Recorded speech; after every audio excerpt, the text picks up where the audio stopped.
La Guerra de los 100 Años, librada entre Francia e Inglaterra entre los años 1337 y 1453, en realidad 116 años, ha pasado a la historia como uno de los conflictos más extenuantes y agotadores de toda la epopeya humana.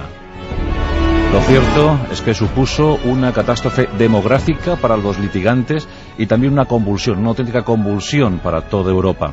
Tengamos en cuenta que en ese tiempo, a principios del siglo XV, por ejemplo, Francia vio disminuir su población de los 12 millones de habitantes con los que contaba en el siglo XIV a los tan solo 9 que disponía hacia 1400. Algo tremendo, terrible, extenuante. Y por si fuera poco, las disensiones se adueñaron del campo galo. Dos facciones se disputaban la hegemonía por acompañar al rey en sus decisiones. Por un lado, los borgoñeses, defensores de la burguesía parisina, del campo, del ambiente rural. La plebe en general se agrupaba en torno a la facción borgoñesa. Frente a ellos, los Armagnac. Ahí estaba la gran casa nobiliaria francesa, Orleans. Y desde luego los Armagnac defendían siempre las posiciones de la nobleza, de la gran aristocracia franca. Por eso, mientras que luchaban contra las diferentes invasiones inglesas que reivindicaban dominio sobre Francia, los franceses se desangraban entre sí, guerras fratricidas, un auténtico conflicto civil que sumía en la miseria, en la tristeza al gran país francés. ¿Acaso uno de los enfrentamientos más célebres lo protagonizaron dos miembros de estas dos casas nobiliarias? Por un lado, Juan I, duque de Borgoña, llamado Sin Miedo, Juan Sin Miedo, por su acreditado valor en combate. Fue uno de los grandes paladines que se batieron contra los turcos en batallas como Nicópolis. Y por el otro lado, Luis, duque de Orleans, hermano del rey Carlos VI, llamado el Loco. Razones sobradas para este sobrenombre. Ambos, la verdad es que se odiaban. Estaban claramente enfrentados, antagonistas, diferentes formas de entender la existencia, de afrontar la vida y la guerra contra el inglés. Tras múltiples disputas, llegó un momento para que ambos personajes sellasen una paz, eso sí, efímera. Ocurrió en noviembre de 1407. Juan Sin Miedo estrechó la mano de su oponente Luis, el duque de Orleans. Pero esto era una simple treta. Era una escaramuza dialéctica previa a la gran tragedia que se iba a cernir sobre el duque de Orleans.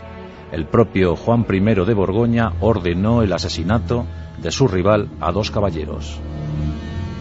Y ocurrió en las calles de París, en ese noviembre de 1407. El propio Juan I se jactó públicamente y en algunos actos sobre la autoría intelectual de aquel asesinato. Pero lo cierto es que la opinión pública no terminaba de tenerlo claro. El que sí lo tuvo clarísimo fue el hijo y heredero de Luis, el duque de Orleans. Se llamaba Carlos y apenas tenía 13 años cuando su padre fue asesinado. Sobre la tumba del progenitor, Carlos juró vengarse, juró odio eterno a los borgoñeses.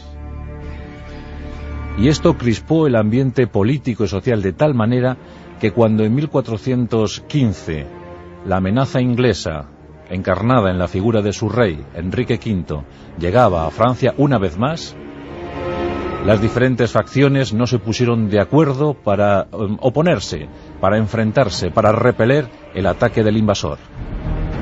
En octubre de ese año 1415, Agincourt fue la batalla. Las tropas de Enrique V, supuestamente en inferioridad numérica, supieron vencer a la abrumadora superioridad táctica, numérica, estratégica de los franceses. Estos, empeñados en lanzar reiterados ataques de caballería pesada, se estrellaron contra los arcos largos de los británicos. Fue una auténtica catástrofe, pero más por no ponerse de acuerdo los diferentes jefes de la guerra franceses que por otra cosa. Ese día, entre 100 y 500 británicos quedaron tendidos sobre el campo de batalla, muertos. Pero es que en el lado francés la catástrofe fue tremenda. Entre 5.000 y 8.000 franceses muertos, 1.000 prisioneros, muchos de ellos pasados a cuchillo por orden de Enrique V. Eso sí, algunos nobles pudieron librarse de la refriega, de la sangrienta venganza, y bueno, pues dada su condición nobiliaria, fueron rehenes de los británicos. Uno de ellos, Carlos de Orleans. El heredero de la casa Orleans pasó nada más y nada menos que 25 años en Inglaterra. El rey Enrique V ordenó que no se pidiese rescate por el noble francés. Y en esos 25 años estuvo encerrado o en un estado de semilibertad, y Carlos aprovechó esos años para preparar la venganza contra su opositor y sobre todo para curtirse en las lides de la poesía, porque se consagró como buen poeta, buen literato, y vio pasar el tiempo, pero eso sí, sin olvidar a Juan Sin Miedo, el artífice, el creador, el que había instigado la muerte de su padre, de su querido padre Luis. Finalmente, Carlos VII, el Delfín, llegó a lo más alto del poder, o por lo menos en la aspiración de ser algún día rey. En efecto lo fue, por desgracia para Francia, pero Carlos VII estaba en las instancias más altas, máximas del poder en Francia, en París, y tuvo a bien conceder una entrevista a Juan Sin Miedo. El propósito era acercar posturas para intentar ofrecer una resistencia coherente, homogénea a los ingleses. Era septiembre de 1419, casi 4 años después del desastre de Azincourt. En uno de los puentes parisinos, un leal a Carlos VII, a la casa de Orleans, a los Capeto, pues asesinó a traición de un certero golpe en el cráneo a Juan Sin Miedo. Días más tarde, Carlos de Orleans, aún cautivo en Londres, sonreía feliz. Por fin había cumplido la venganza que había prometido ante la tumba de su padre.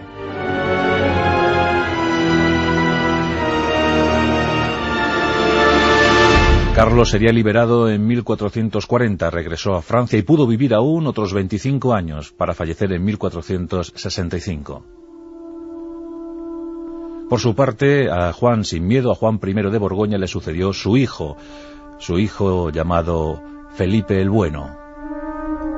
Y esto fue terrible para Francia porque Felipe también preparó su venganza, su particular vendetta, y se acercó a las posiciones inglesas, con lo que se desató una nueva ola de atentados, de sangre, de batallas, de invasiones, y la Guerra de los 100 Años se mantuvo hasta 1453.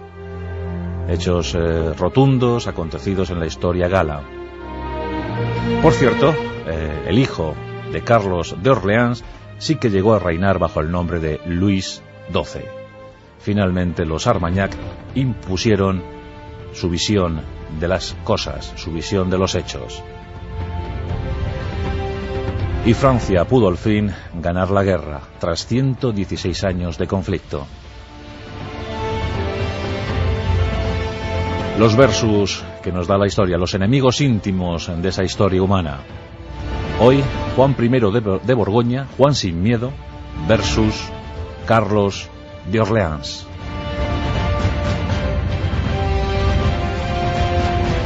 Por cierto, cuando el rey francés, Francisco I, visitó Dijon, donde se encontraban los restos de Juan Sin Tierra, y pidió ver a esos restos, ese cadáver, un monje enseñó la calavera de Juan Sin Miedo a Francisco I y le dijo, enseñándole, mostrándole el orificio, el impacto en el cráneo de Juan Sin Miedo, dijo: Majestad, por este agujero entraron los ingleses en Francia.